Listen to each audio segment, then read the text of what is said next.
Welcome to the Maritime Executives podcast series, In the Know. I'm Tony Munoz, Editor-in-Chief. Our Executive Corner podcast will provide conversations with top executives concerning events and issues that are shaping our industry today. We will also bring you up to speed with the latest news and editorials covered by the Maritime Executive. I'd like to introduce Joe White from American Equity Underwriters. He is the lead project manager for AEU Lead, helping members transform operational goals into change management processes. Welcome, Joe. Thank you. Glad to be here. AEU Lead is a division of American Equity Underwriters, a U.S. labor and health insurance provider for waterfront employers. Tell us about your background and help us better understand what AEU Lead does. Sure. My background, I've been in the industry about 30 years, and I almost hate to say that, but I've been around a while. The majority of my career was spent with DuPont, and I'd say a majority of that time was really in the area of safety and occupational health. I've worked in everything from construction safety, manufacturing safety, to transportation safety. And one of the things I did when I was with DuPont is I was part of I actually led a team that was put together to create the next major shift in workplace safety. And as part of that, one of the things we did is we looked to behavioral sciences and in particular neuroscience to look for answers into what's next. How can we more effectively reach employees and improve workplace safety? So a lot of what I'm doing today and a lot of the work that I've done since then has really been a result of that experience. Mm-hmm. Now, fast forward to AEU Lead. We work primarily with blue collar, labor intensive type companies, and our focus is primarily with supervisors and frontline leadership. Mm-hmm. Some cases that can be lead personnel, supervisors, foremen, and we work not only in maritime, but we work in construction and other industries like manufacturing as well. So that's a little bit about what we do. We really are not exclusively dealing with safety. We work a lot with leadership, and I'll talk a little bit about why we made that transition and why we've added that as a skill set that we focus on. But that's a little bit about me and a little bit about AEU Lead. Good. AEU Lead works with maritime companies to develop safer working environments. What's required for continuous growth and improvement in safety, which is a key issue for many employers, especially on the waterfront and on vessels, etc. So help me understand how you continue to help organizations deal with safety. Sure. You know, the boilerplate response to that question is that it requires executive leadership. Right. And that's true. It does require executive leadership. You have to have support at the top. But what we've found and what we know is true is that it requires far more than that. So it's not just the executive leadership piece. You have to have middle management that's able to implement and to drive the sort of changes and results that you're looking for and you want. So for us, it's about trying to help executives understand their role, but it's also about helping organizations prepare the middle managers, which in most cases is where it falls, or I should say where it fails. And in the work that we've done, you know, we'll go into a talk with executives and we generally hear the same thing. We want to see improvements. We want to reach the next level of performance. And we go out and talk to the employees and they're all for it. So where it typically falls and where it fails is in that implementation phase, and that's the middle managers. And as I'd mentioned at the onset, our focus is really in the area of supervisor development. It's really on the needs of the frontline managers. And I go back to the work that I did when I was with DuPont and the research that we conducted. It really is the leadership piece that's so often missing. And for any company to really get to the next level, they have to be able to get the buy-in, support, and commitment needed from the employees. And in order for you to bring about change, it's got to be on the backs of that frontline manager. You can have all the ideas in the world. And as we know with change, for example, change management, about 70% of change initiatives fail. And when you don't have frontline resources or frontline, absolutely. When you don't have those frontline resources involved, and that includes the supervisors and the employees, it goes down to less than 10%. So that frontline resource is key. And for companies that really want to take it to the next level, they've got to enable that supervisor to be able to lead safety and not just manage it, but to lead it from a position of influence. And that's critical to getting to the next level. And that takes an entirely different set of skills. It does indeed. I mean, you're interfacing with workers, and if you don't have the right proper skills to communicate, same thing on ships. You have captains and first officers, and they need to learn how to communicate in a proper manner in order to get a ship from one place to the other in good order. Absolutely. What is the mission of AEU Lead, and what is the process of developing these leadership skills to work directly with employees? The mission of AEU Lead is to enable transformation. So it's 3 words: to enable transformation. And when we think about, as I'd mentioned, when you think about companies, whether it be in the area of safety, quality, customer service, whatever, being able to get from A to Z in many instances is very challenging and very difficult. And as I'd said, only 30% of the companies are able to do it. So there's a 70% failure rate. Wow. For companies to really to be able to transform and to make the changes that they need to make, and now even coming out of COVID is a case in point, you've got to have a core of frontline leaders that can do the heavy lifting in that area.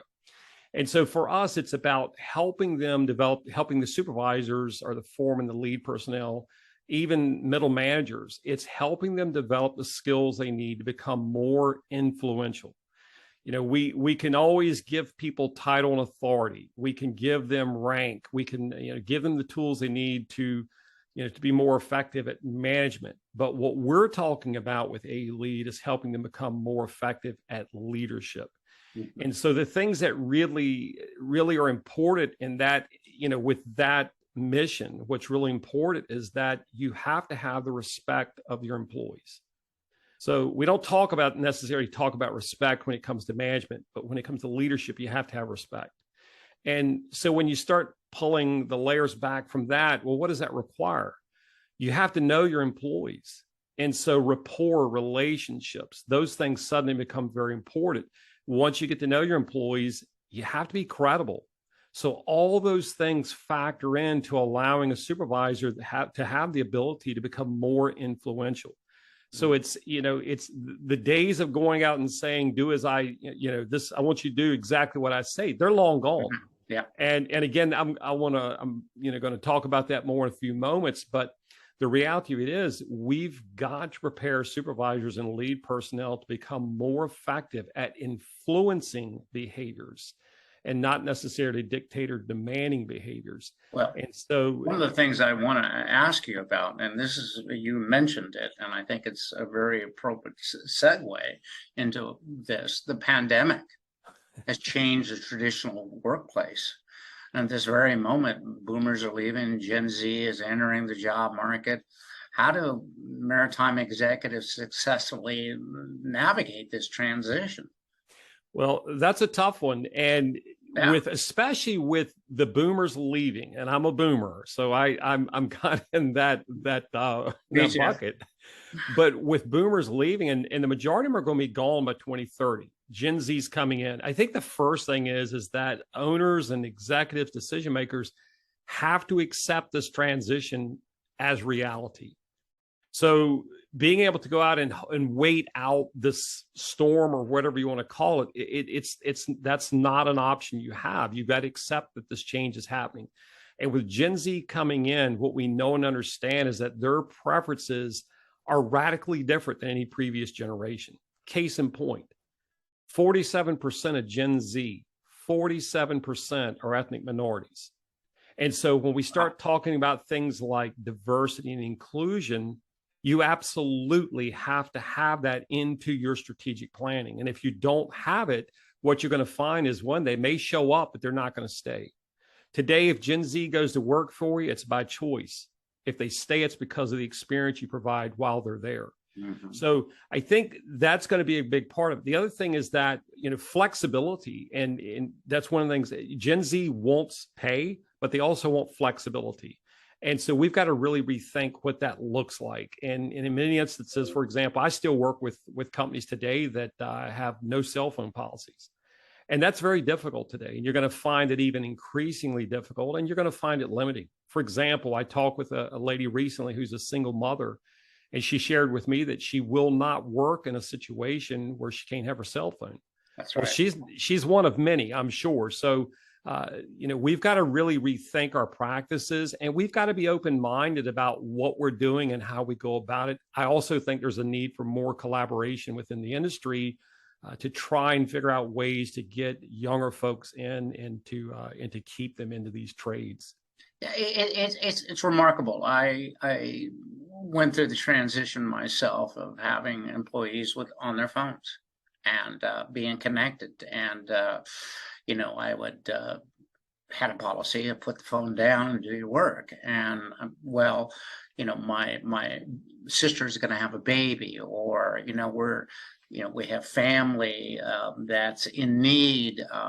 Father's sick, a sister, is traveling and taking care of their dog or something. I mean, it's just there's so many issues that are a part of people's lives that they need to be involved with.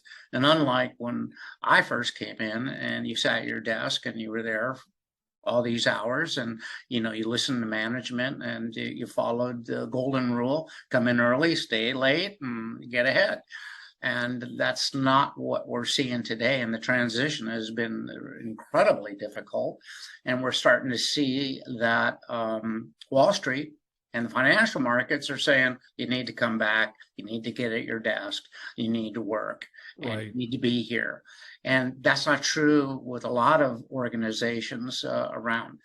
So the growing number of workers want these flexible jobs. And what does that look like for maritime companies that are on schedules and that sort of thing? Ships come in, cargo comes in, you have to work on the docks, or you have to work in the yard. How do you recruit successful applicants when there's this desire to be remote and work hybrid? How do you do that? Well, and that's a tough one. I think the industry as a whole is going to really have to take that issue on collaboratively. And I think we're going to have to see companies working together to try and crack that code. Case in point, I work with a couple of shipbreakers in the Brownsville, Texas area. Okay. And, one of them was sharing with me within the past couple months that SpaceX just built a facility in the Brownsville area. Okay. Yes. Well, it's inside, it's air conditioned. There's all sorts of benefits and a higher level of pay. Well, you know what happened? And so it's not just people being able to work remotely now. We're seeing competition from, the Amazon warehouse, from, distribution centers that are being built all over the country. So the level of competition, or I should say, those that are competing for our employees, the number of those are growing now. All right. And it's not just remote; it's other types of industries now that are appealing. So I think it's going to be a challenge that we have to really collectively set down and have a hard look at, and really re-examine our work practices, how we go about, the employee's experience. All those things are going to have to be on the table. Things like cross training, for example. I know a lot of companies really have never explored that. Well, we know and understand the incoming generation really values continuous learning. Mm-hmm. So that's an important thing. So if someone is in a trades industry, or in an industry that requires trades or those hands-on skills, how do we continue to foster and grow that? How do we create opportunities? Instead of having a 2 or 3 step process, for example, of advancement, maybe we need to break that down into 10 or 12 and create micro steps or smaller steps. So it does provide the continuous growth and progression, even though it's a smaller step. So I think there's a lot of that out there that can be done, but we need to have some collective thinking going on and some brainstorming about how we're going to meet this challenge, because it really is a challenge, and it's something that we're going to have to address sooner than later. And there are industries that are already construction, for example, they're well on their way. I mean, for example, they've been able to bring in a far more diverse group of employees than we may have historically seen in other industries. So there's a lot can be done. I think we've just got to accept that the time is here for us to begin to tackle that. So I think it's going to be something we're going to have to do sooner than later. Well, you know, that now that they've been remote and they're coming back, they're very highly selective employees of where they're going to work, what their requirements are, and what I'm getting paid. Right. That most of all, you know, you're looking at an opportunity, and once upon a time, the opportunity was more important than the pay and to learn and all that. And now they're stepping in and they're saying, so I guess the second part of the question is how do employers compete and successfully recruit job applicants when their process is, I want to be remote, but I'll come back, but you got to really pay me well. and so it impacts the bottom line, and it's changing the whole dynamic for companies and corporations, not only in the United States, but throughout the world. Yeah. There's any number of ways that you can get at that. Whether it's regrettably or not, I think you're going to start seeing the integration of more automation. I think that is coming. I think you're going to see it, especially in highly repetitive tasks or areas where that occurs. I go back to the industry as a whole, and I'll just say, I'll put it this way: within most traditional blue collar labor dependent type industries, autocratic or authoritative management styles still predominantly exist. That management style was really designed, it was created to work with traditionalists, a generation that's no longer in the workforce. And so if we go back and we look at that, my way or the highway, that sort of a management practice, management style, we know that Gen Z, only 5% of Gen Z will work in that sort of environment. So as a company, if I'm going to really holistically look at how I'm going to embrace and bring in the next generation, I've got to start looking internally, because employee experience is critical. And again, as I mentioned earlier, if an employee comes to work for you, it's by choice today. If they stay with you, it's because of the experience. Mm-hmm. So I think we've got to look at that as a foundation and recognize that there is a need for change. We've got to learn to lead, and not to say that we don't have a need for employee management practices. We do. We will in these industries, but we've also got to learn to develop these interpersonal communication skills. We got to learn to have the people skills, the sorts of things that employees want. Case in point, feedback. We know in my generation, if I saw my manager once a year, that was plenty enough. Mm-hmm. Today, Gen Z coming in, they want continuous and ongoing feedback. And that's something that most supervisors aren't prepared to provide. Mental health. All right. Yeah, mental health. Yeah. When I was coming through, it was pretty much, you were told, hey, just suck it up and deal with it, move on. That's life. Yeah. That doesn't work today. Yeah. And so today, mental health, being able to recognize and respond to employees that are dealing with stress, anxiety, and depression, every supervisor, it's not a matter of if you're going to see it, every supervisor needs to have the skills to be able to deal with that when it comes up. Yeah. And it could be as simple as, hey, I can't help but I've noticed there's been a change in your behavior. Is everything okay? Would you like to talk? And then, if that does surface something, being able to refer them to EAP for help or assistance. So those are things that we can do as an industry that in many cases we've just kind of tabled that and said, we're not getting into that. We're going to have to rethink all of that going forward. And so does AEU lead help employers understand how better relationship, how to take your plans and slowly, turn them into how do you deal with this new employee? I mean, do you go that far, or is it just these are the rules of the road and you teach your employees. Um, I don't know what the final analysis is because it's so new to all of us. New group of employees. When I came in, here's the rules of the road.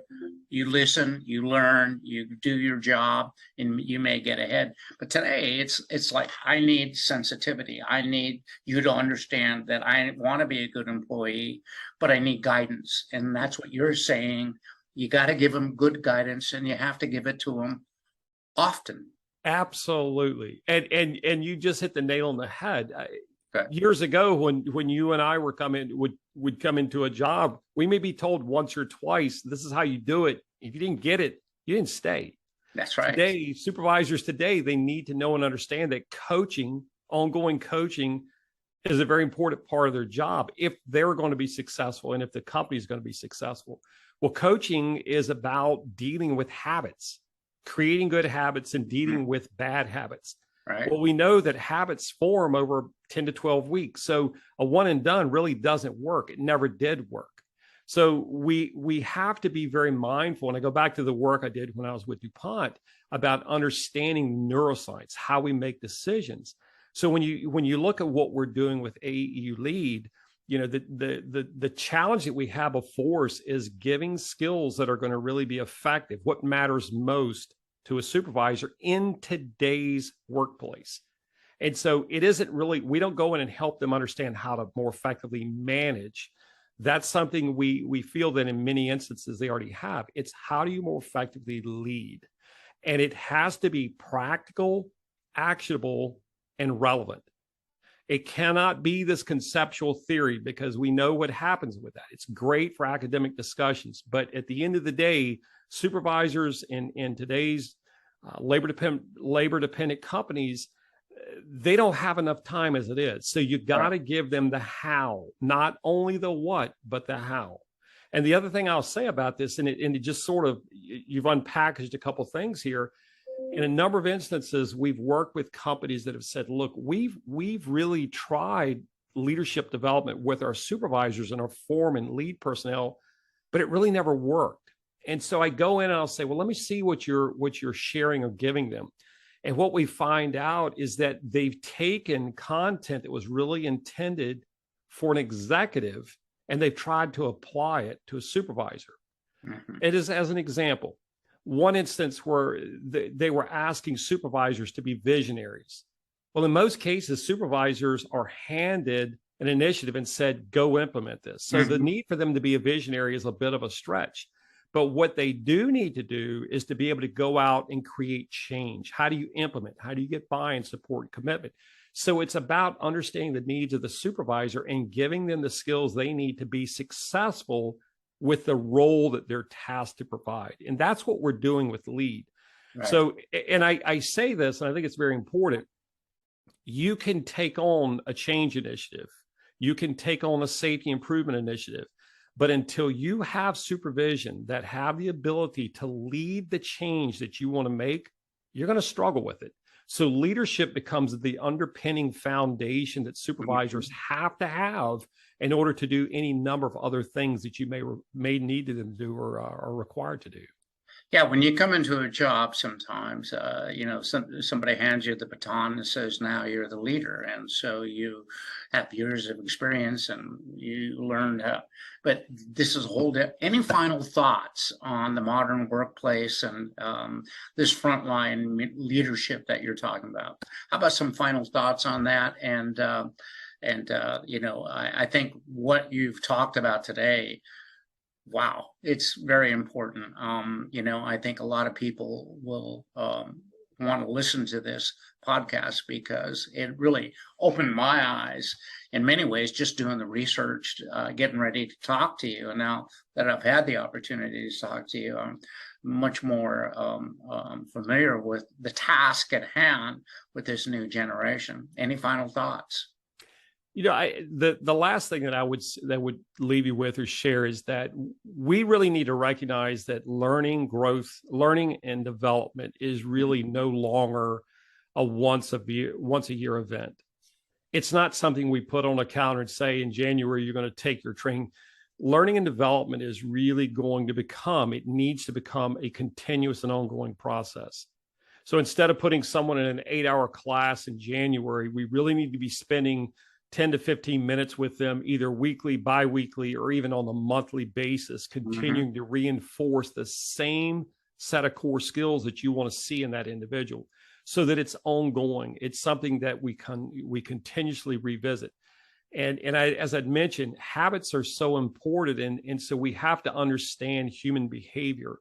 And I don't meet many people that really want to do poorly. I think a lot of people struggle, and I think coaching has become even more important. But I think for companies recognizing that there is going to be a continuous and ongoing need for growth and development is a big part of it. And I think the other thing is that we have to accept that the workforce transition that's now underway, there's going to be unprecedented challenges if we don't prepare ourselves for what's coming. And I think that's going to be the real key, real point that I'd like to leave you with. Well, thank you very much, Joe White, Program Manager for AEU Lead. This has been interesting for sure. I hope to look forward to doing this again with you, and absolutely road, and we can talk a little bit more about these challenges that you continue to face on the waterfront and with the employees. Been very interesting. Thank you so much. Absolutely. Thank you so much. Yeah, my pleasure. Thanks. Thank you for listening to In the Know, the Maritime Executive Podcast. We hope you'll join us again for our next exciting industry discussion. In the meantime, you can visit us at maritime-executive.com for top news on critical maritime issues.